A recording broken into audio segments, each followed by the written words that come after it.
Hoy es martes 16 de marzo del año 2010. Nos encontramos en el Archivo General de la Nación, en el área de audiovisual.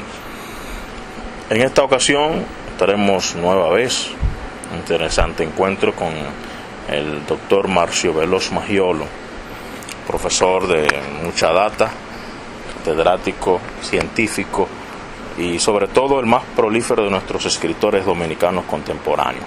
Con él tendremos el placer nueva vez de compartir parte de su vida, escucharle de él en una especie de autobiografía. Estos encuentros están enmarcados en el proyecto Voces de Personajes Destacados que dirige el área de Historia Oral. En el apoyo técnico, Juan Sánchez en video y Pedro de Lejón, encargado del área de Historia Oral, dirigiendo este encuentro. Buenos días, don Marcio, y gracias por aceptar nueva vez la invitación. Pues gracias a ustedes por invitarme. Yo con mucho gusto estoy aquí siempre dispuesto a hablar del mundo que me rodea, aunque también estas cosas son como hablar de uno mismo, ¿no? Porque la experiencia son las viejas aventuras literarias y culturales, ¿no? Y científicas también, porque la ciencia es una especie de aventura. Siempre se va a la ciencia con una especie de búsqueda de algo que se supone que es así, pero que hay que demostrar. En la literatura no es igual. En la literatura ya uno sabe lo que lleva dentro y lo que puede y lo que va a tratar de expresar, no de demostrar. Son cosas. Pero bueno, al fin y al cabo, ambas líneas se unen en algún momento, ¿no? Ciencia y arte, ciencia y literatura, ciencia pues, incluso ciencia y poesía también. Pues. Hay escritores que fueron científicos importantes, como Paul Valéry, fue un matemático que escribió gran poesía, ¿no? Y así hay pues muchos modelos, ¿no? Don Marcio, bueno, en base a esa introducción que usted hizo muy interesante, y me chocó la palabra de, ciencia, literatura. Generalmente la impresión que tienen las personas es que la ciencia, los científicos tienden a ser un poco no tan dinámicos en las áreas de literatura, quizá un poquito alejado de lo social. Por eso a veces no se concibe científico con amor al arte, que tome en cuenta detalles ínfimos, pequeños y que lo inspiren. Claro. En el caso suyo es una realidad. ¿Cómo se describe usted a sí mismo? Bueno, yo creo que es difícil hablar de uno mismo siempre, ¿no? Porque da un poquito de pena. Pero yo pienso que como me he dedicado a tantas cosas, pienso que hay una condición multivocacional en mucha gente, que la curiosidad es un elemento clave que a veces viene con el personaje, o que la misma sociedad establece. En un país cuando yo comencé a trabajar, era un país con una especialización en cada área, cada quien buscaba qué hacer, pero dentro de un área muy específica. Pero yo pensé, o no pensé, sino que me lancé a ver el mundo en general, en su totalidad, ¿no? Porque hay una totalidad que hay que respetar, pero que hay que también captar sin rechazarla. Si tú rechazas la totalidad y te ciegas a ella, tú te estás perdiendo muchas cosas importantes. Y eso viene dado por un poco por el temperamento de la persona, por la capacidad de curiosidad que la persona tiene, y a veces por la propia academia, ¿no? Uh-huh. Y te digo así porque yo fui siempre un estudioso de la historia, me interesó mucho siempre la arqueología. Cuando joven me apasionaban las novelas de arqueología, me apasionaba los libros que hablaban de Egipto y de las catacumbas y de todo ese proceso donde el hombre ha tenido una importancia fundamental. Y desde luego eso que quedó en mí como una parte de mí, no de mi formación, sino de mi curiosidad. Llegó un momento en el cual eso se consolida porque en 1966, 67, yo pedí una beca, un préstamo a la Universidad Autónoma de Santo Domingo y le hice una pequeña trampa a la universidad, porque mi préstamo era para estudiar historia de América, pero como no había una especificación de la historia de América que es tan amplia y el periodo que yo deseaba estudiar, yo decidí estudiar la prehistoria, que es una parte de la historia de América. Claro. Y entonces, claro, eso me llevó a ser más, a estar más cerca del asunto arqueológico, de la ciencia arqueológica. Y ya en Europa tú sabes que el estudio de estas cosas tiene una dimensión mayor, porque tú puedes estudiar, por ejemplo, palinología, que es el estudio del polen en relación con los yacimientos arqueológicos. Tú puedes estudiar la decoración cerámica, tú puedes estudiar todo lo que te da una versión de la actividad humana.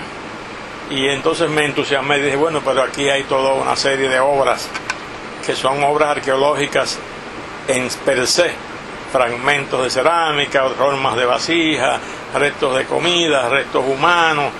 Todo eso me dio la pauta de que se podía establecer una historia a partir de los restos arqueológicos, como había hecho ya un famoso historiador de la cultura y de la arqueología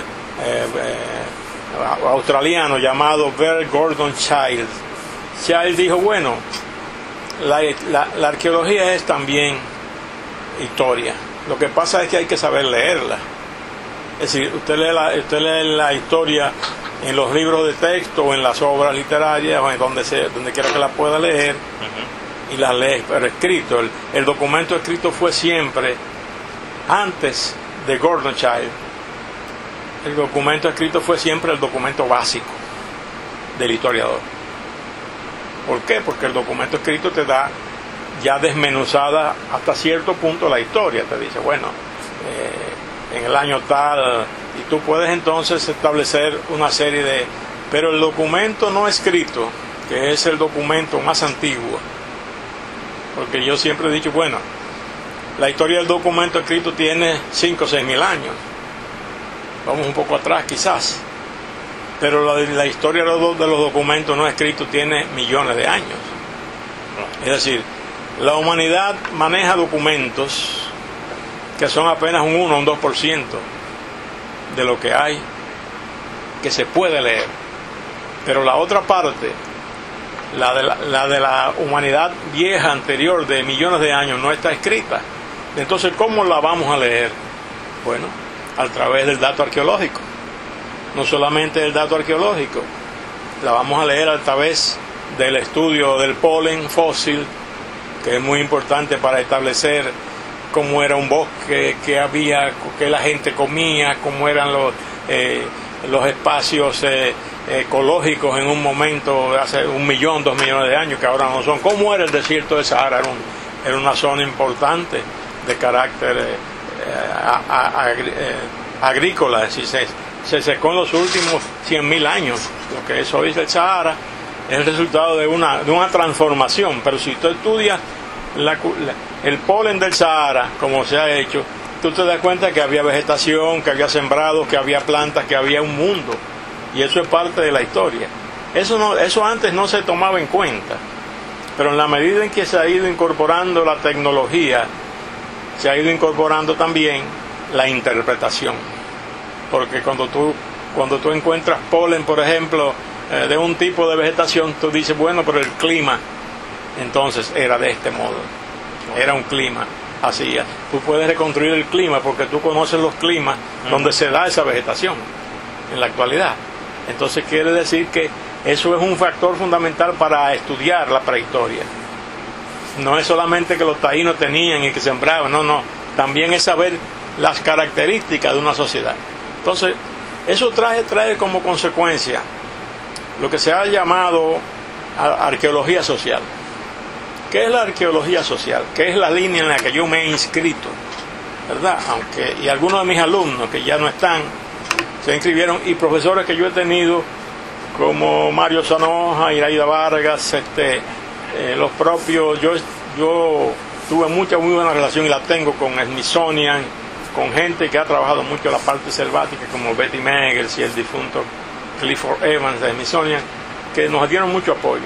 Y entonces nosotros seguimos una ruta de orden científico que es la arqueología social. Esa arqueología social se inicia como grupo en América Latina, en México, en Cuernavaca, en la zona de Cuernavaca, con un grupo de arqueólogos mexicanos, donde estaba el actual director del Museo Antropológico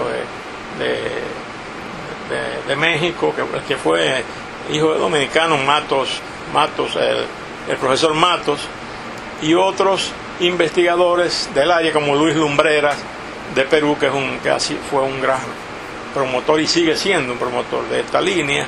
Y entonces nos salimos un poco de la arqueología funcional, de esa que simplemente se dedica al artefacto mismo, que el artefacto tiene una forma tal y que el artefacto está hecho de tal manera, pero que no trata de interpretar, porque la interpretación va desde el hallazgo del artefacto, donde se encontró, si era un fogón, si estaba como parte de una ofrenda, si el artefacto estaba disperso, parte posiblemente de un desastre. Todo eso tiene una información mínima que esta arqueología rescata. Y esa arqueología entonces parte hacia una dimensión mayor, que es la dimensión social. ¿Por qué este esqueleto tiene seis vasijas en la cabeza alrededor? ¿Por qué este no tiene? ¿Por qué solamente las mujeres tienen vasijas pequeñas? ¿Por qué las cuentas de collar son en un porcentaje mayor, digamos, más importante en el hombre que en la mujer? Porque todas esas razones están dadas por la arqueología social.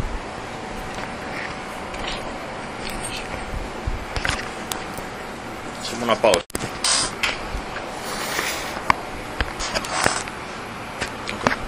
Podemos seguir. Claro, termina tu material. Bien. Entonces, ¿cómo yo puedo o pude darme cuenta de que todo eso es una información que sirve es la información científica que también sirve para el arte? Porque el arte no está desligado de la ciencia, y el arte es un producto social. Entonces, cuando yo digo, por ejemplo, en una novela como La Mosca Soldado, yo incorporo los elementos de la arqueología en La Mosca Soldado. Sí. Y está ahí, eso que te estoy diciendo está en parte, no totalmente, claro, es imposible, pero está señalado porque el narrador habla pero también habla de otras cosas, habla de la sociología de un sitio, habla del mundo mágico de un sitio, que eso es un poco la antropología, y se imbrica todo eso en un cúmulo de conocimiento que es el que le da a la novela un sabor muy especial, un sabor, me cuesta decirlo yo, y creo que mucha gente lo ha percibido de ese modo, un sabor originario, yo diría, porque estoy partiendo ¿de dónde? Estoy partiendo del conocimiento científico, del conocimiento social, de un conocimiento poético de la realidad, porque mi primera actividad fue poesía. Yo fui un poeta y soy poeta todavía, y yo escribo muchas cosas en poesía, y lo que pasa por mi mente pasa primero de manera rígida y sin formación de otro tipo que no sea la formación real que tiene la cosa misma, para transformarse luego en expresión de una poesía, porque yo pienso que la característica fundamental de un buen escritor es que haga poesía con lo que tiene en las manos, no la poesía típicamente poética, no, la poesía de la transformación, porque la poesía es un proceso de transformación de la realidad. El poeta no se entiende como poeta, se entiende como un ser que está al borde de la locura, cuando el poeta trabaja está subvirtiendo el orden de la realidad, porque si no, no fuera poeta. Es decir, la poesía es una ruptura de la lógica. Por eso es que muchos poetas te grandes poetas tenían ese rasgo de locura que los caracterizó, y fueron los grandes poetas de siempre, ¿no? Poetas que tenían una vista, una visión del mundo muy diferente a la que tenemos hoy los escritores, o sea, se ha perdido la visión poética de la literatura en muchos casos. Sin embargo, hay todavía. Yo siempre recuerdo como un modelo muy interesante una novela de un escritor que he estado buscando en internet y lo encontré porque en Argentina encontré una casa que vende libros viejos y está la novela. Le pedí a mi hija, estamos en marzo, siempre me gusta acotar el tiempo en el que hablamos, estamos en marzo del 2010. Bueno, pues a mi hija Larisa, que vive en Buenos Aires, le dije, consígueme un ejemplar de Jean Giono, que se llama El nacimiento de la Odisea. Entonces, ¿qué es el nacimiento de la Odisea? Giono toma como tema perdonando la repetición, el tema de Ulises, ¿verdad? Y la historia de Ulises.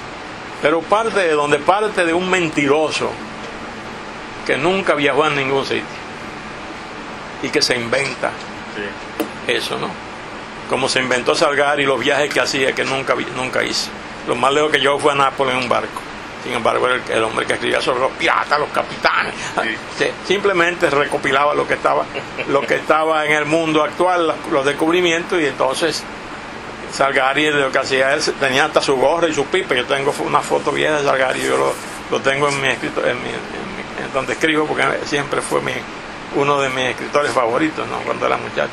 Bueno, pues este señor Giono hace una historia de un personaje que recorre las islas, pero no sale del sitio donde está. Él inventa un mundo, y entonces él inventa cómo fue el nacimiento de la Odisea, cómo ese mentiroso hizo los viajes y todo, y creó ese. Y embargo, es una novela preciosa, porque es una novela escrita en poesía casi. El sol despertaba rodando sobre los techos, espantando las palomas. Dice en un momento, esa metáfora del sol rodando sobre los techos, despertando las palomas, esa es una metáfora. A mí me sorprendió. Entonces yo quise escribir así, y le dije a un amigo, al poeta y escritor Ramón Emilio Reyes, que es ahora secretario de la Academia de Lengua, ven a ver, Ramón Emilio, qué maravilla de prosa. Y entonces, bueno, era una traducción, claro, está una traducción hecha nada más y nada menos que por Cortázar, porque Cortázar fue en principio uno de los grandes traductores de la lengua española. Era el traductor de Memorias de Adriano, la novela de Jules Senard, y de muchas cosas. Y después Cortázar, ya un poco más mayorcito, se dedicó a la literatura, escribió Rayuela y toda esa gran literatura que escribió con una base ya fundamentalmente, porque Cortázar era fundamentalmente un escritor belga, era prácticamente belga, había vivido toda su vida allá, y era un hombre de la cultura francesa, de la lengua francesa. Entonces, lo primero que hizo Cortázar fue, nos estamos saliendo un poco del tema, fue traducir cosas del francés. Y él tradujo esa novela, creo que fue la primera cosa que tradujo, preciosa. Entonces, bueno, el nacimiento de la Odisea es una muestra de cómo usted puede tomar un tema clásico, meterlo en una poesía propia y hacer algo nuevo, que no tiene, desde el punto de vista de la creación, no es ni siquiera un plagio, es una reconstrucción, que es lo que decía Carpentier, que el problema era que si tú lo hacías mejor que el autor, era tuyo. Y en ese sentido, como es novela, esa novela no es lo que escribió Homero. No sabemos si era un Homero 2 o 3 o 4, porque hay toda una teoría sobre lo de Homero, ¿no? Que era ciego, que el asunto es que Homero es una nebulosa. Bueno, pues no es igual, eso es otra cosa. Eso es lo que pues, a ese escritor, en una palabra, le hubiera gustado que Homero escribiera. Okay. Y él creó eso. Y mira mi versión aquí. Mira qué bonita versión, exactamente. Entonces, eso pasa mucho con la ciencia y también con la cultura. Cuando uno tiene la vocación del escritor, y tiene la vocación del investigador, y tiene la vocación del poeta, muchas cosas se entremezclan, se hacen una mezcolanza y entonces uno dice, después uno mismo se interroga, ¿por qué? Bueno, ¿por qué me salió esto? ¿Por qué me salió lo otro? Porque también en la medida en que uno va creando, que no crea sobre la base de una cosa tan fija, como decir, el capítulo 1 tal cosa, el capítulo 2 tal cosa, sino que uno va creando sin mucha atadura. Eso me pasa, no sé a otro si le pasa a otro, pero sin mucha atadura. En esa medida, colateralmente van saliendo cosas que uno incorpora. Por ejemplo, yo te puedo decir algo, mira. Yo estoy trabajando en una novela ahora, en este 16 de marzo de 2010. No sé si la terminaré, pero bueno, está ahí, la novela está ya pergeñada, está trabajada en 240 páginas que yo estoy reformulando. Porque hay momentos en que estoy diciendo, bueno, pero esto puede publicarse, pero se puede hacer mejor. Se puede hacer mejor. Y no la voy a publicar si no la hago mejor. Entonces me cuesta más hacerla mejor. Ahora si me muero, bueno, la publicarán así, pero si no, la hago mejor, o la hago como yo creo que puedo hacer mejor. Entonces estoy trabajando, por ejemplo, y entonces ahora ya yo he reformulado la novela de manera tal que ahora es un personaje que narra, como en el caso de Memoria Tremens, narra haciéndose cargo de que él es, no voy a decir quién, pero de que él es alguien importante, que está narrando una historia colonial. Entonces ese personaje que narra se empodera, como dicen ahora, de muchos elementos de la historia que él conoce y va creando un mundo, ¿entiendes? Que es un mundo inventado hasta cierto punto, porque él no vivió esa historia, él la está reformulando y haciéndola como le da su gana en función de su mente poco nubilada. Pero lo que él toca es el tema de la colonia en el momento en que Colón llega a la isla de Santo Domingo. Entonces, ¿qué va a hacer él? Bueno, él va a hablar de que todo eso es mentira, de que todo lo que has dicho no es verdad, que hay otras cosas, de que él conoce una serie de secretos, y que esos secretos son así como si él estuviera revisando otro mundo u otro espacio donde la documentación fuera diferente a la que existe. ¿Me entiendes? Ahora, para hacer eso, el personaje tiene que convencer al lector, porque esa es la otra parte. Y no me gusta la palabra imbricar, porque esa palabra me parece como muy metálica. en una fusión de esas cosas, entonces tú entiendes que la ciencia puede rescatar en muchos elementos y pasarlo al arte. Por ejemplo, yo siempre digo, la poesía es algo de lo que le sobra a la prosa, pero algo que tú manejas ya después de que sobra para darle una calidad. Pero al revés también, la narrativa es algo de lo que le sobra a la poesía, y también es ver cómo tú tomas esa temática que te sobra. Puedo dar ejemplos, por ejemplo, de eso, y la transformas en una novela, por ejemplo, en un cuento. O sea, que hay cosas que están inmersas en la poesía que te dan una novela, y hay cosas que tú tienes que están inmersas en el relato que te dan un tema poético, porque son dos modalidades diferentes de ver el mundo. La visión del mundo de un escritor que es poeta también es una visión, yo digo que visca, una visión va hacia allá y hacia allá. Es decir, mientras el escritor está pensando en un tema narrativo, puede ser que esté pensando en un tema poético, en que eso es. Por eso es que tú ves que los primeros grandes escritores tienen las dos vertientes. Shakespeare, el más grande de los ingleses en el teatro, fue también uno de los más grandes en el soneto, el gran sonetista Shakespeare. Nosotros los que no sabemos inglés bien, y menos un inglés del siglo XVI o XVII.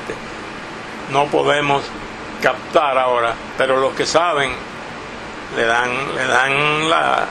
el cetro como el gran sonetista inglés, el hombre del manejo del endecasílabo, el hombre del manejo de los temas que están dentro de su teatro, el hombre de una cultura literaria sólida, como pasaba con Lope de Vega. ¿Qué era Lope de Vega? El gran poeta del pueblo español, el gran poeta del teatro popular. Miles de personajes, nadie se puede acordar de ellos, porque lo que tiene Lope en su obra son miles de personajes, invenciones, personajes inventados de la nada, de su poesía, de su estro. Y también era el poeta del gran sonetismo clásico, el gran escritor, el gran poeta de los sonetos, casi el creador del endecasílabo en la literatura española, el hombre que transforma la poesía italiana y la lleva y la convierte en poesía hispana, poesía de lengua española. Eso es una cosa increíble, ¿no? Porque manejan las dos vertientes. Cervantes mismo fue poeta, no fue un poeta de gran brillo, pero fue poeta, manejó con mucha soltura la métrica, pero también fue el inventor de la novela corta. No nos olvidemos que La Gitanilla es el primer paso a la novela corta, estructurada como novela corta, no de una cosa contada, porque no nos podemos olvidar de que Los trabajos de Persiles y Segismunda es una obra que se puede considerar clásica en el aspecto de la novela ya, o que por ejemplo escritores de talla, ¿no?, de ese periodo o anterior, ya mezclan, ya tienen los elementos de la modernidad en su literatura, elementos que se separaron, como en el caso de la famosa novela, ¿cómo se llama?, de las novelas más tempranas, que luego primeramente son teatro y novela juntos y comienzan luego a hacer separadamente teatro y novela separados. Es decir, eso es la dimensión de la totalidad que todavía hay en la literatura. No hay el especialismo que va creando, el especialismo que es muy bueno y que aparece ya a finales del 16 como una cosa importante, pero en el inicio de los años clásicos, de las más clásicas, el escritor ha mezclado todos los elementos y ha creado. Y eso pasa un poco también, y ha pasado con las artes y la ciencia, ¿bien? Porque antes se consideraba que la gran literatura era arte y ciencia. Se hablaba así de ella, porque era manejo del idioma y era transformación del idioma, era una química del idioma, si se puede decir. De modo que uno va por ese mundo de la literatura o por ese mundo de la ciencia entrando en los cánones de la literatura.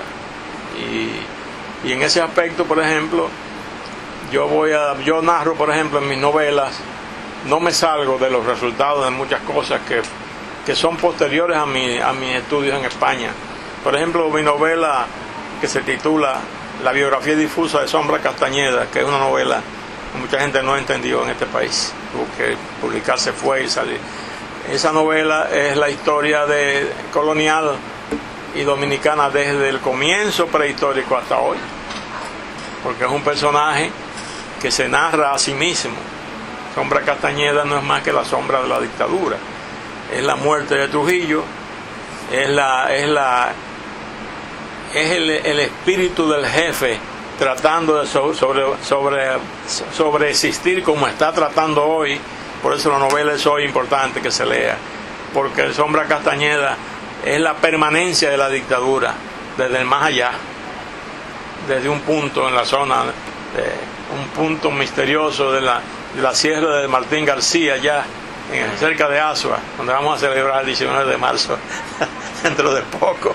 Bueno, pues en la Sierra de Martín García está ese ser que dice que se llama Sombra Castañeda, y que es el jefe de los lagartijos, es el jefe de las nubes, es el jefe de los vacás, es el jefe de todo el mundo. Pero se va disminuyendo, se va deshaciendo, porque la sombra de la dictadura se deshace. No se ha deshecho mucho entre nosotros. Tenemos por ahí un libro de Angelita que trata, pero hay muchos libros más que han tratado de mantener, porque la sombra de la dictadura no se deshace de un día para otro.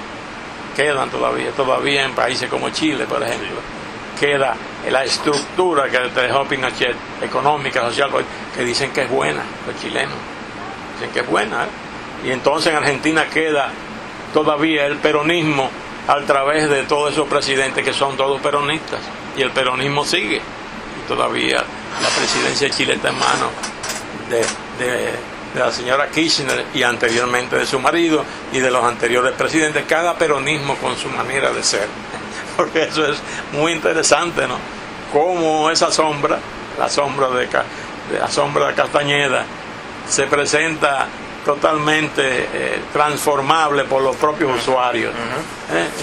Y aquí pasa lo mismo, como el neotrujillismo ha invadido, ha dado modelos, está dando modelos todavía, se están usando a través de todo lo que Balaguer significó, los modelos de la dictadura, a través de los descendientes de los dueños de esos modelos. Estamos todavía viviendo calles con el nombre de grandes elementos que fueron más bien amigos del dictador y servidores. Todas esas calles de los barrios del Millón, un barrio con calles con nombre de acueducto y con nombre de elementos de la obra que hizo Balaguer, pero en ninguna parte del mundo se ve eso, que una calle se llame como una obra de un semidictador como fue Balaguer, o de quien sea, porque una calle que se llama Presa de Tavera, bueno, ¿y qué es eso? Presa de Tavera es una presa que está por allá, no hay que ponerle nombre a una calle. Hay por ahí muchísimos héroes nacionales que no tienen calle. Sin embargo, hay una calle que se llama Presa de Tavera, otra que se llama las calles del Millón, todas tienen nombres de obras, no de líderes y otras tienen nombres de trujillistas, porque en el momento en el que se le pusieron nombre a esas calles, los trujillistas viejos, que eran funcionarios de segunda clase en la área de Trujillo, dominaron el cabildo, y ellos pusieron los nombres de sus amigos y de la gente que admiraron durante la era. Eso es muy difícil, esa es Sombra Castañeda, pero se va difuminando poco a poco, y hay que difuminarlo, y hay que hacerlo desaparecer, y que sea una metáfora, una cosa del pasado. No es fácil, porque son los años, y es la necesidad del pueblo de decir, no, pues no puede ser así, pero para eso tenemos que hacer. Tenemos que estudiar, tenemos que cambiar los programas escolares, tenemos que hacer más fuertes los programas de la identidad dominicana, que son muy débiles, que se remiten a fandango y a música y a presentaciones y a todo eso, que no es la identidad. Están equivocados, la identidad no es eso. La identidad no es un tipo bailando disfrazado de diablo cajuelo, no, eso es parte, eso es una cosa bonita. La identidad es otra cosa. La identidad es mantener una defensa de los valores que determinan no solamente la libertad y la propia, sino los valores que determinan el patriotismo del pueblo, el no retorno a las cosas negativas. Esa es la identidad. Para eso sirve la identidad. Entonces, bueno, eso es una parte de lo que yo así me voy alejando. Por eso digo, bueno, la ciencia se refleja en todo, y la literatura, el arte también se refleja en todo, y debe haber una fusión entre esos elementos, sin decir, bueno, la ciencia no tiene que ver nada con la literatura, o la ciencia no tiene que ver nada con el arte, cuando ya sabemos hoy que muchas artes, que internet y toda la parte de la actividad de orden espacial, etcétera, tenemos ya un arte muy desarrollado desde ese punto de vista, ¿no? Y hay exposiciones y hay todo un criterio del arte como una parte de la ciencia, ¿no? Y eso tiene que venir así, tiene que aparecer así, de modo que en términos generales, bueno, eso es lo que yo pienso sobre toda esta cosa. Yo no creo en la confusión que se ha creado con relación a la cultura, con relación a la literatura, donde no hay parámetros, donde mucha gente a base del internet ha llegado a aparecer como importante, donde no voy a decir nombre, cualquiera persona que no tiene cultura y lo que tiene es un deseo de aparecer en un periódico, publica un librito de poesía malo, que no es ni poesía, de 20 páginas, entonces hacen un acto para poner en circulación como si se ha publicado la Odisea, ¿entiendes?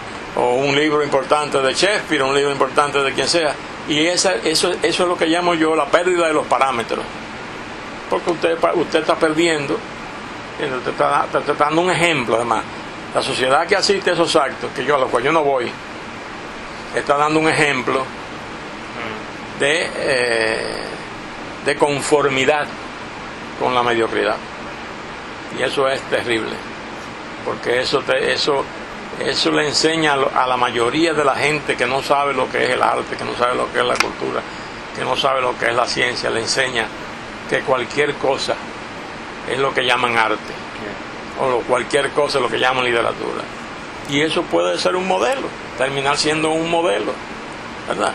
Entonces hay que tener en cuenta y hay que hacer la cultura y la Secretaría de Cultura tienen que hacer un esfuerzo por cambiar el panorama cultural dominicano desde el punto de vista de la verdadera identidad, de la seriedad de lo que es la cultura, que no es farándula, que no es nada más que máscara, que no es merengue aquí, y eso es parte, pero no es lo fundamental.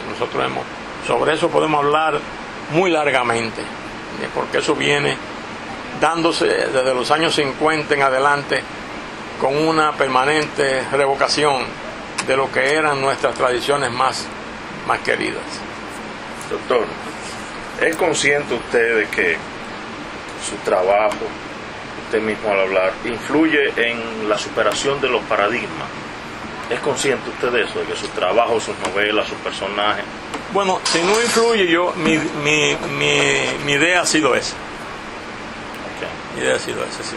Yo pienso que también hay mucha basura, perdonando la expresión, que obnubila muchas cosas, ¿no? Y que no permite que la gente se dé cuenta de muchas cosas. No hay tampoco una crítica cultural educativa. Lo que hay son cronistas de libros, no de crítica cultural. ¿Cuál es el gran crítico cultural que tenemos? Porque la crítica cultural es una crítica que abarca todas las ramas. No es hacer un reporte sobre lo que pasó en el Teatro Nacional con Obuloya. Esa no es la crítica cultural. La crítica cultural es una filosofía. Esa es la que hace falta en este país. Y poco a poco estamos viendo que mientras eso no aparezca como tal, hay algunos apuntes, pero mientras no aparezca como tal, como una cosa seria y de orden patriótico, yo diría. No me gusta mucho la palabra patria, aunque soy miembro de la Comisión de Efemérides Patria, pero yo creo que hay cosas en las cuales la patria cabe, las cosas en las cuales la patria cabe. La identidad es un elemento donde cabe la patria, porque la identidad cultural es superior a la identidad nacional, está por encima de ella, antes que la identidad nacional, que es una concepción burguesa de nación. Tendríamos que hablar muy largo de eso. Está la identidad cultural, que es la primera. La identidad cultural es formativa del hombre, y ahí caben las demás identidades. Usted puede cambiar, usted puede manipular la identidad, como hizo Hitler, que le dijo con la raza aria, disparate. Se sabe que era toda una manipulación. Usted puede cambiar la identidad y la gente creerse esa identidad, como dice Trujillo. Los haitianos son los que nos van a ver. Los haitianos desde el año 1857 no pusieron un pie más, después ya estaban vencidos. Y nosotros tampoco tuvimos la osadía de decir vamos a cogernos a Haití. Entonces quiere decir que ese proceso de identidad, donde cabe lo nacional, donde cabe en toda, porque es el proceso formativo del hombre dominicano, que es manejable, eso sí, manejable por que es convertido en un proceso de orden multitudinario, como decía Ortega, la rebelión de las masas, decía Ortega, y lo criticaron, ¿entiendes? Yo mismo lo critiqué, porque yo tuve una época en que era lo que llamaban un tonto útil, era que íbamos detrás de muchas cosas, sí, que muchas eran buenas y otras no eran tan buenas. Sin embargo, Ortega dijo cosas en ese libro que eran fundamentales. ¿Por qué? Porque quien hizo las revoluciones siempre fue la burguesía, dirigida, las masas dirigidas. Cuando Mao decide hacer la revolución, ¿qué hace? Se agarra de la burguesía que estaba con él, de la intelectualidad. Pero ¿quién hace la revolución? La hacen las masas dirigidas por... La masa tiene el fermento, tiene la posibilidad de levantarse, de reclamar, pero la organización la tiene otro. La tiene el que tiene clara las ideas de para dónde va, cómo debe ser, qué se debe hacer. La tiene Lenin, la tiene... ¿Tú entiendes? A eso me refiero. Entonces, claro, tú puedes ser un personero importante, pero si no tienes la organización no puedes hacer nada. La organización es fundamental y eso en la historia tanto de las derechas como de la izquierda, eso está dado. Es así, la izquierda. Hitler era de izquierda, no, Hitler era de derecha, y conformó una visión de un partido nacional socialista donde se decía que era la raza aria y que que el mundo debía estar, y eso caminó dentro de las masas, ¿verdad? Sí, es decir, hay muchos modelos, como caminó también caminó la posición de Lenin, que para mí era más justa que porque la posición de Lenin buscaba una nivelación de la sociedad, ¿no? Pero lo que te quiero decir es que el hombre siempre se ha movido por líderes que entendieron lo que estaba pasando, y que si no había quien manejara el conglomerado, no había posibilidad. Estoy bastante lejos ya del tema. No te preocupes, Más que hay tópicos que hay que profundizar. Es que siempre llega uno a cosas que no tienen que ver con la literatura, con el arte. Pero en ese mismo tenor, deseo, ¿no? Porque recuerde que en Francia fueron escritos de esa intelectualidad que motivaron al pueblo. Claro. Entonces, en ese mismo tenor de lo que usted está diciendo, ese rompimiento de los paradigmas, de esas creencias que la gente asegura en sus novelas, por ejemplo, La Mosca Soldado, que invita a eso, a que la gente crea cosas, entienda situaciones que parten de lo científico, pero que utilizan la imaginación humana. Claro. Entonces motiva a usted con sus escritos y con sus trabajos a que personas al leerlo crean una especie de utopía que la literatura siempre invita al ser humano a creer. Sí. Ahí que quiero insistir. ¿Es consciente usted al sentarse y comenzar a crear personajes que esto va a tener influencia en personas, que van a crear expectativas, van a crear sueños en adolescentes, en gente? ¿Es consciente usted de eso? Sí, yo creo que todo escritor, cuando crea un mundo imaginario, como llamaba Bailey, el famoso crítico ruso, que habla de los mundos imaginarios, lo mismo que cuando uno crea un mundo imaginario, uno está entregando un paquete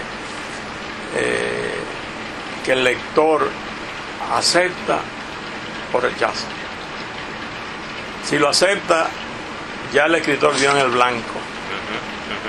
Si lo rechaza y dice, no, a la página 42, no me interesa, no dio en el blanco, no dio en ese blanco. Porque son diferentes los lectores. Sí. Y además cada lector tiene sus gustos y cada obra es un disparo al vacío. a ver, gusto y hasta capacidad. Es como la bala perdida. Sí. Vamos a ver cuando llegue, Sí. a quién es que le va. Pero uno sabe que hay un gusto más o menos general por ciertas cosas, ¿no? Que hay literatura que le gusta a un grupo X y literatura que le gusta a un sector X, que hay mi literatura no es una literatura de masas, es una literatura porque la cultura de donde salen mis textos y de donde salen mis historias es precisamente de aquello que nadie ha percibido en las masas. ¿Te entiendes? Parece contradictorio. De aquello que nadie ha percibido. Por eso no es lo que la gente espera, sino lo que es nuevo, que sale, que la gente no espera todavía. Y en ese aspecto tú das en el clavo, porque es lo que la gente no está esperando, pero que es de nosotros y que no se ha tocado. ¿Entiendes? Por ejemplo, en Sombra Castañeda, ¿qué pasa? Es la fusión del elemento dominico haitiano. Hoy vamos a decir que los haitianos no influyeron aquí. No solamente los haitianos, África. Porque no se ha hecho un estudio claro. Hay obras de Deive muy interesantes que revelan la cantidad de las diferentes tribus que llegaron a este país. Son muchas, las diferentes.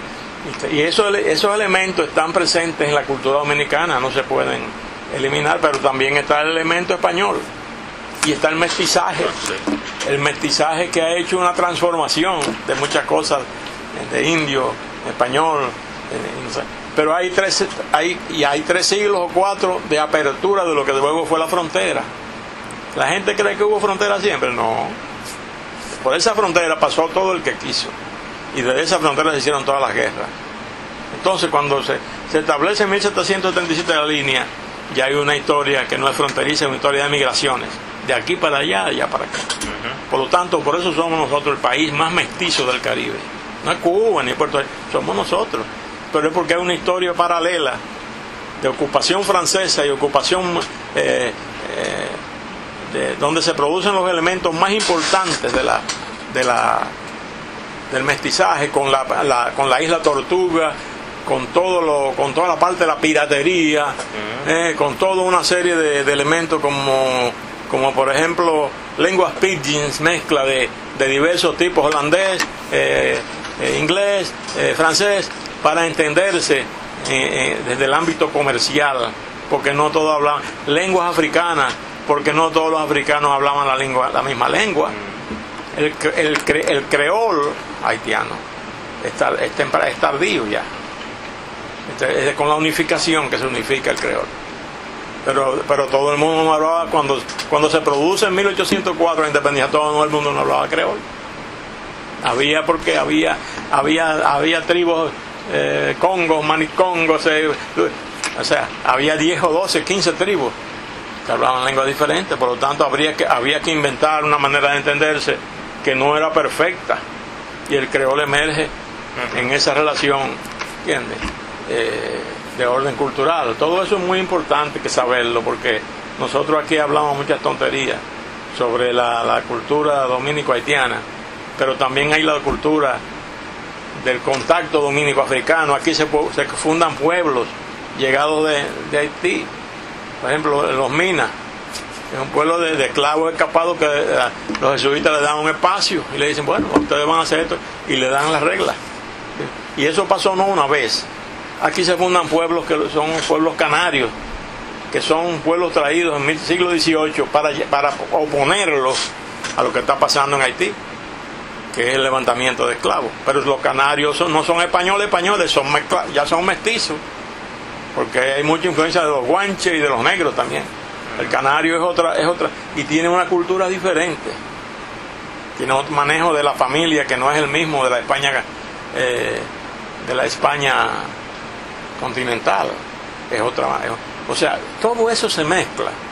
Todo eso, yo creo que todo eso debemos estudiarlo con mucha seriedad desde el punto de vista de la antropología, desde el punto de vista de las relaciones humanas, de cómo se integran esos grupos y cómo cada cosa de esas puede producir o ha producido un fenómeno, ¿no? una nueva versión de la... Y ese, el mulato dominicano, el mestizo dominicano, es diferente al mestizo cubano y al mestizo puertorriqueño. Es diferente, culturalmente diferente, también racialmente es diferente, y desde el punto de vista genético es diferente. Eso hay que trabajar, y eso hay que hacerlo ver. Eso es lo que nosotros tenemos que trabajar dentro del proceso de la antropología dominicana. Eso se ha intentado hacer, y los rechazos han sido muy importantes, porque como que la gente no entiende qué es lo que pasa con eso. Pero la gente tiene miedo de que le quiten la identidad que tiene, o que eso afecte su identidad, porque es la identidad que uno tiene, en la que uno confía. Si te aparece algo que te dice, no, pero ven acá, eso no es así, tú eres de otra manera. Si tú le dices a alguien que desciende de africano directamente aquí, no lo cree. Sin embargo, aquí hubo, por ejemplo, yo te voy a decir a ti que en el siglo XVIII aquí había gente, dominicanos, que tenían apellidos africanos, que venían, que eran, por ejemplo, toda esa gente de San Cristóbal, cantidad de apellidos que Ramoya señala como apellidos haitianos, eran apellidos africanos, muchos de ellos, ¿entiendes? ¿Y de dónde vienen? Bueno, vienen de la esclavitud, porque es que el que ha sido esclavo no tiene la culpa de serlo, y el que ha sido prieto tampoco, en una sociedad como esta, blanquista, como la que tenemos, ¿entiendes? Nuestro hijo nos enseñó a ser blanquistas, nos enseñó a hacer una identidad anti-haitiana, en la cual lo negro era lo haitiano. El negro dominicano no era negro, era indio, claro, indio puro, indio quemado. Aquí hay quemado. Óyeme, en este país es donde más elementos raciales diferentes descriptivos hay. Mulato, negro, indio claro, indio oscuro, con su variante. No hay que hacer una tabla de eso. Entonces, por ejemplo, jabao, eso es también uno, no está en la cédula, pero jabao es una categoría. Bien, y así tú vas encontrando que lo que hay es una tendencia a alejarse de decir que es negro. Y eso es característico de esta sociedad. Y tú dices, bueno, pero eso no es un factor de identidad. Sí, es un factor, porque al ser anti-identitario con eso, nosotros reforzamos una identidad que es la nuestra, en el fondo allá, que nos han dicho que es hispánica. Esa es la cosa. Madre patria. La madre patria, sí. Eso es. Como todavía decía Sánchez Valverde en su famoso libro, muy importante, La madre patria. Peñavalle. Peñavalle todavía fue decir, Peñavalle era la madre patria, pero él tenía el pelo ensortijado. Pero bueno, es así. Trujillo también, la madre patria, el pelito, las primeras fotos, y los apellidos atrás. Todo eso es parte de una historia, de una historia de negación y de búsqueda de otra identidad que no es la identidad que hay que establecer, que es la que hay que estudiar. Doctor, todo surge cuando evocamos el 1967, la beca que usted estudió. ¿Fueron sus primeros pasos de arqueología de esa fecha? Sí, fueron mis primeros pasos. Yo no había hecho arqueología. Yo me había entusiasmado con la aparición de los famosos paredones. Una vez fui a la casa de don José Antonio Caro Álvarez, que fue el creador del Museo Dominicano, con quien trabajé después que regresé de España. Y desde luego yo había leído algunas cosas. Entonces claro, yo me asimilé, como se asimiló mucha gente, a ese hallazgo, del cual algunos escritores o estudiosos dicen que no, que ellos no se asimilaron, pero Luis Chanlate, por ejemplo, que es de los que decía que él no se asimiló nunca, es el que hace la clasificación de la Universidad Autónoma de Santo Domingo de las piezas de los paredones, que decir que él se asimiló también. todos nos asimilamos, porque quien da la pauta de eso es Emil de Guarimoya, que era nuestra gloria máxima en arqueología.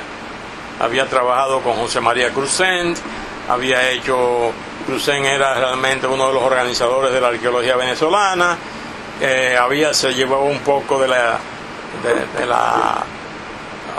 opiniones de Irving Rouse, que nunca dijo del todo claramente si era o no originario eso, no trabajó aquí nunca en la parte de los paredones, y desde luego eso fue un despertar.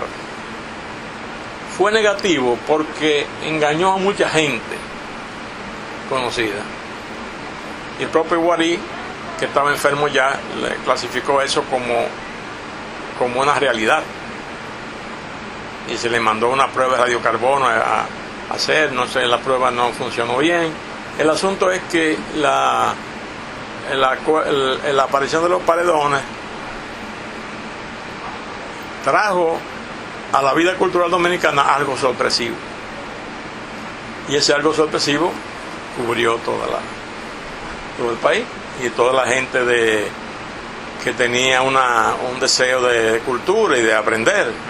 Evidentemente era todo una falsedad, era el producto no de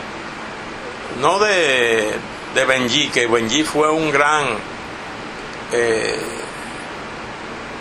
yo no diría que explotador, sino un gran comerciante de eso, porque mucha gente trabajó para él, y él no era un investigador. Benji era un muchacho, el señor de la caleta, que tenía mucha, y dijo, bueno, por aquí viene la cosa, y la cosa fue creciendo, y hubo muchos equipos como Juanita la Palomera, muchísima gente que hizo piezas de esas y que la vendió bien, y mucha gente que tenía dinero que atesoró.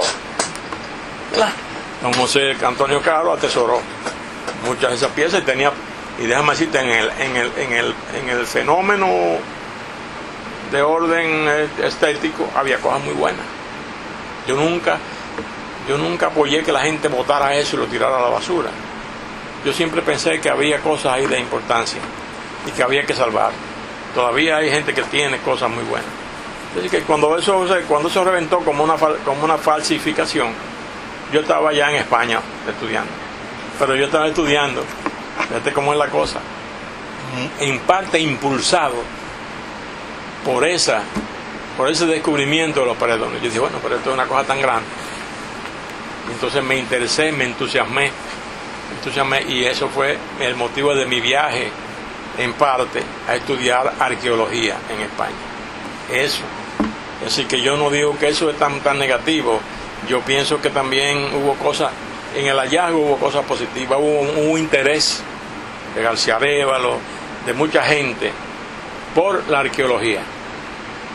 Y ese interés lo despertó el hallazgo de los paredones. Y esa es una parte importante para la arqueología dominicana. Es decir, quizás debía suceder una cosa así para que la gente se diera cuenta de que la cosa precolombina era sumamente importante.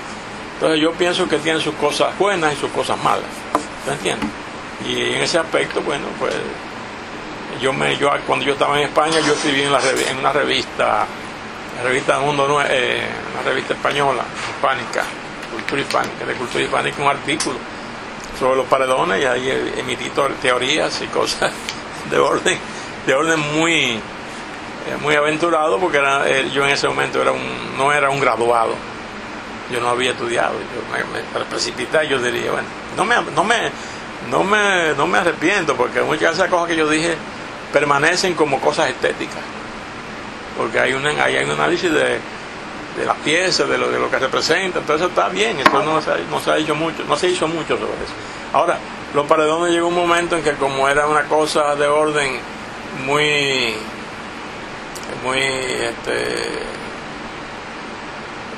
de orden negativo, desde el punto de vista de que eran falsificaciones, y no tanto falsificaciones sino creaciones, porque los ídolos de paredones no imitaban la cultura indígena. Esa es una característica. No hay nada, o casi nada, representativo que se parezca a lo indígena. Era otra cosa. Era otra cosa, era otro tipo de versión. Por eso es que la gente decía que era una cultura nueva. Pero también decía eso porque no sabía que era imposible que hubiese en un solo lugar tantas cosas de ese tipo. Porque en la cultura taína, por ejemplo, una pieza arqueológica, encontrarla completa, eso no es tan fácil, no era ni es tan fácil. Cuando se le ponía un muerto encima, en el paredón no había esqueleto, en los paredones, no había enterramiento. ¿Por qué entonces ese mundo parafernálico, solo ahí? Eso no tenía sentido para un antropólogo que fuera antropólogo. Pero para aficionados como nosotros, tenía un sentido mágico. Por ejemplo, Chito Enrique llegó a decir o a escribir que ese era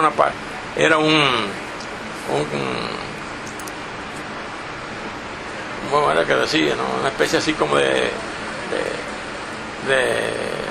hallazgo de un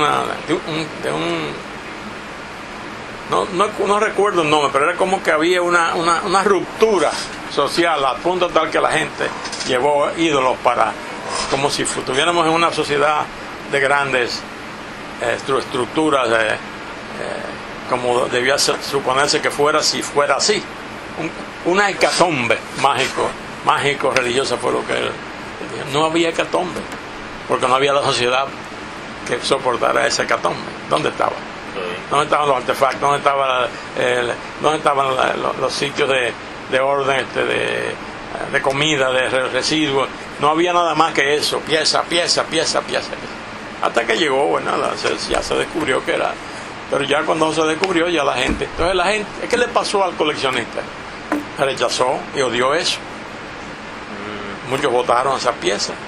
Otros no hablaron más de ella, y yo soy ahora partidario de que se haga una gran exposición de la pieza de paredón, porque ese es uno de los elementos culturales y desde el punto de vista creativo más importantes que ha tenido este país. Es una multitud de personas que compró esas piezas.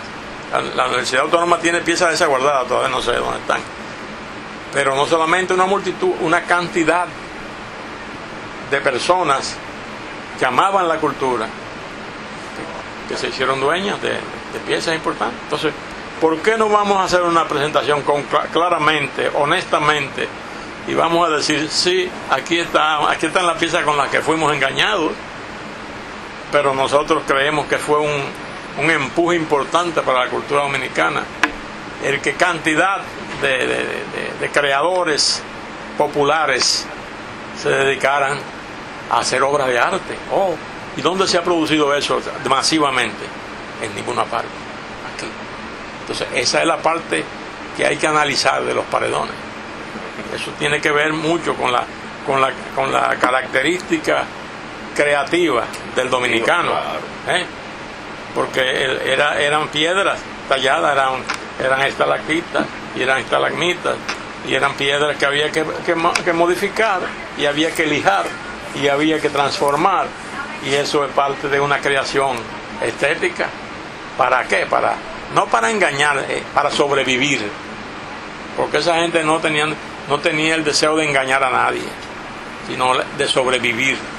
Encontrar un método que fue el método de la supervivencia. Pero como tanta gente se puso a hacer eso, llegó un momento en que se supo cómo se hacía y quién lo hacía. Y entonces ahí terminó.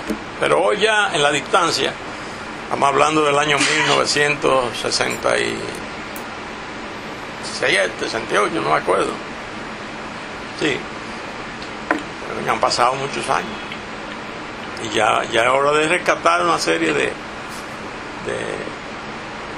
ideas y de gente y de historias, porque la historia de los paredones es una historia muy bonita. Muy bonita, pese a que los que compramos piezas, yo no compré porque yo no tenía dinero para comprar piezas. En esa época yo era un profesor que daba clases, ¿no?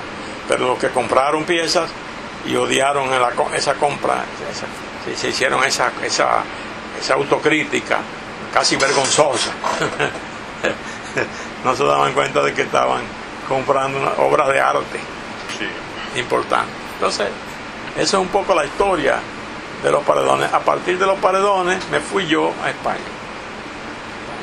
Hice el doctorado en Historia de América, entusiasmado con los Paredones en gran parte, y por esa razón escogí la prehistoria de América como un punto importante. Después ya con profesores José Alsina Franch, que fue mi director de tesis, me dijo un día, eso no me parece, y él no había venido ni había, pero era el arqueólogo de 30 años de experiencia, eso no me parece una cosa auténtica.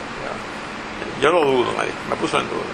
Y poco tiempo después ya la duda que él manifestó ya se concretó, porque después aparecieron los autores, ¿no? Entonces se inventaron que Benjy era el autor de todo, no es cierto, Benjy tenía un conjunto de gente que trabajaba para él, y él era el comercializador de eso, aunque él comenzó haciendo piezas, pero había gente que está en los periódicos, publicó sobre eso, este muchacho periodista que murió, hermano del pintor, publicó una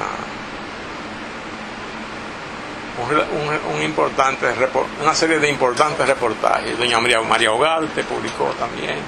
Eso está en los periódicos, puede recoger y hacer un trabajo que no sea marcar a los demás, sino decir qué pasó ahí. Porque el surgimiento de esa cultura o de esos elementos está dado por la ignorancia que teníamos de la antropología. Después uno se dio cuenta que eso era imposible, que no era posible, que no era justificable, que no había manera, porque no tenía los elementos que rodearían una cultura de ese tipo. ¿Se entiende? Que se pueden decir, bueno, voy a ponerme a explicar ahora eso. ¿En qué lugares geográficos estamos hablando cuando hablamos de los Paredones? Estamos hablando del área que está entre Boca Chica y Juan Dolio. Y Juan Dolio no, Boca Chica y sí, un poco, pero básicamente Boca Chica y La Caleta. Es ahí donde, en esas cavernas que estaban ahí. Okay. En esa zona de ahí estamos hablando de eso. Continuando con los recorridos geográficos, su trabajo y los recorridos geográficos en el país, ¿cuáles son los temas recuerda que le trabajan? Yo trabajé todo el este del país. Y trabajé parte de la zona norte, el Cibao. No hay sitio donde yo no haya estado. Yo me pasé 20 años de mi vida más viajando con mi camioneta Peugeot, que traje de España cuando vine en el año 1970, porque mi interés era demostrar que había aquí una ocupación precolombina tan importante como la de la demanda ya, más que la de Cuba, porque Cuba había trabajado más. Cuba tenía una tradición grande de investigación arqueológica y nosotros teníamos muy poca información sobre el periodo llamado precerámico, el periodo recolector, que precedió a todas las culturas luego agricultoras, que son varias. Y entonces nosotros comenzamos la investigación. Primeramente, cuando yo llegué al país, yo me reuní con el arquitecto Caro, que tenía también esas mismas ideas. ¿El arquitecto? José Antonio Caro Álvarez. José Antonio Caro teníamos muy buena relación, porque su familia era, y él fue quien me sirvió de garante para el préstamo con la Fundación de Crédito Educativo, y la universidad me hizo otro préstamo también. Yo pensaba que lo de la universidad era una beca, pero cuando yo regresé me pasaron el recibo y pagué muchísimos años, me descontaron de mi crédito. Esa fue la respuesta de la Universidad Autónoma a mi vida de investigador. Fui a España, tuve hijos allá, fui con mi mujer, pasé malas situaciones. Esa es otra historia de novela. Pero bueno, al volver ya, entonces ya ya aquí comencé el proyecto con CASEACTA de una de un curso de antropología introductorio que hicimos en la Facultad de Odontología, donde estuvo Dato Pagán, estuvo Renato Rímoli, estuvo Plinio Pina, mucha gente que luego pasó a trabajar en la arqueología, Pichuca de Spravel, un grupo grande, como de 25 o 30. De ahí quedaron 5, quedaron bastante, 8 o 10. Y comenzamos haciendo las primeras prácticas, las hicimos en Engombe, en las ruinas de Engombe, donde sabíamos que estaba el trapiche y también el lugar de curación de la purga de la miel, de la caña. Y ahí encontramos cantidad de materiales increíbles. El Ciclón David, nosotros lo guardamos en una caseta, el Ciclón David se llevó esos materiales. Pero bueno, sabemos que si se secaba otra vez se encuentran, porque no agotamos, no se agota. Son miles de fragmentos de todo tipo, hormas de hacer azúcar, residuos de orden de metales, de la fundición de metales, todo, y muchos artefactos del ingenio estaban allí. Ahí comenzamos, ese fue el primer trabajo que hicimos de arqueología. Después de llegar, entonces ya ahí teníamos estudiantes que eran muy, muy capaces, que querían seguir, como Renato Rímoli, que después se hizo experto en fauna precolombina, y en Luna Calderón, que abandonaría luego los estudios de medicina para estudiar antropología en Smithsonian, como lo mismo que Renato. Varios estudiantes que yo no recuerdo los nombres ahora, pero que son estudiantes que trabajaron mucho con nosotros en todas partes, en todo el país. Y desde luego, cuando Rímoli y Calderón regresaron, lo mismo que Joaquín Nadal, que estudió polen en Arizona, nosotros hicimos un pequeño equipo. Teníamos un muchacho, un médico también, que trabajaba con radiografía, que no fue de los estudiantes, pero que se asimiló en el museo. Y entonces hicimos un equipo para trabajar por vez primera los grupos más tempranos, porque no había datos. Hablaba del Siboney cubano como el único habitante. Nosotros encontramos, trabajamos 14, 15, 20 sitios de orden Siboney aquí, con fechas de radiocarbono y todo. Presentamos el primer informe en Puerto Rico en el año de 1977. Y ya cuando presentamos ese informe ya tuvimos el respeto de la arqueología, yo diría que norteamericana y mundial también, porque había expertos mundial. Cuando presentamos fauna, flora, fechas de radiocarbono, artefactos, tipología, un folleto con el Pibio Ortega también, que no estudió allá, pero que tenía una especie ya de pregrado, porque había estado en Chile, había hecho cursos en Chile y era de los pioneros, y fue un alumno de Guarí, de Emil de Guarí. Entonces quiere decir que ese equipo comenzó a trabajar antes de que se fundara el museo, en la investigación. ¿Entiendes? Un equipo que le demostró básicamente que las culturas precolombinas eran tan importantes aquí o más que en Cuba, ¿no?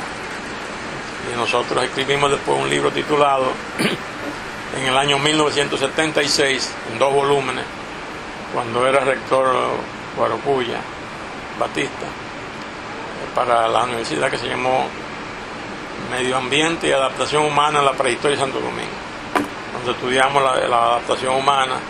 Fue el primer libro de ecología que se hizo en este país, nadie lo menciona. Y nadie invita al autor a nada, ¿entiendes? Sin embargo, ese fue un libro donde yo demostré que el medio ambiente fue un factor fundamental, principalmente en el periodo más temprano, para la conformación de la cultura, y donde usé por primera vez los esquemas marxistas en arqueología, porque era un libro basado en los modos de producción, en los modos de vida, en todo un manejo que venía siendo ya, como te dije, ya manejado por Sanoja, por una serie de escritores. Eso estamos hablando de 1976-77. Entonces, ahí, bueno, ya... Dígame el nombre del libro, por favor. Medio Ambiente y Adaptación Humana en la Prehistoria de Santo Domingo. Pero ya también el arquitecto Caro había hecho las gestiones para que se publicara en la Fundación de Crédito Educativo, que tiene hoy, que fue la que se publicara mi libro, que fue la tesis Arqueología Prehistórica de Santo Domingo. Fue el primer estudio sistemático, publicó la firma McGraw-Hill de Estados Unidos. El primer estudio sistemático y organizador que organizó la arqueología dominicana. Pero ya tenía usted ese apoyo de la UAS más o menos. No, ahí la UAS no tuvo que ver con ese libro. Ese libro lo publicó la Fundación de Crédito con su dinero, pero con el apoyo de José Antonio Caro. Y después vino el Medio Ambiente de Adaptación, que fue 2 años más tarde, que fue con el apoyo de la UAS, que fue una investigación que la UAS me financió para eso. De modo que ahí así comencé. ¿Y el museo? Bueno, el museo es como para otro día. Bueno. Por el tiempo. Usted ve, hay muchas cosas pendientes. Mire, no abordamos las peñas literarias. No te preocupes, yo vengo cada vez que tú quieras. Vamos a hablar 1000 horas. Pues muchas yo gracias. Simplemente, yo siempre pienso en la idea de que estas grabaciones vendrán los estudiantes un día a oír y a saber. Porque la gente tiene que aprender de lo que ya no somos maestros, sino entre los griegos el viejo era el que decía las cosas, porque tenía la experiencia y tenía saber. Entonces entre las tribus indígenas las grandes reuniones eran con los viejos, porque los viejos tenían la historia, y en el caso de la arqueología dominicana quien tiene la historia soy yo. Hay que escuchar. Entonces, hay que oír muchas cosas. Esto catalogado. Porque hay relaciones humanas fabulosas. Ahí hay chismes, ahí hay pleitos, ahí hay soluciones, ahí hay muchos descubrimientos que están perdidos todavía en las bodegas del museo. Sobre eso yo puedo hablar la vida entera. No trataré de hacerlo así porque dejaré a alguien más que hable. Pero sí, sobre el museo, ahí mismo, en ese tenor, con las personas que usted mencionó, que sus estudiantes, que después han tomado figura, han dirigido. Además, te voy a decir algo, ahí hay gente ya que no puede hablar, porque ya no está en el mundo. Yo puedo servirme con la cuchara grande, como dicen los dominicanos, pero no es mi manera de ser.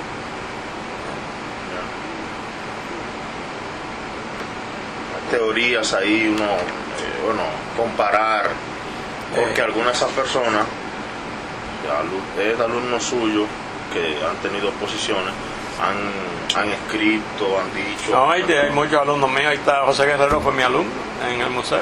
Margarita Nadal, que ya no está.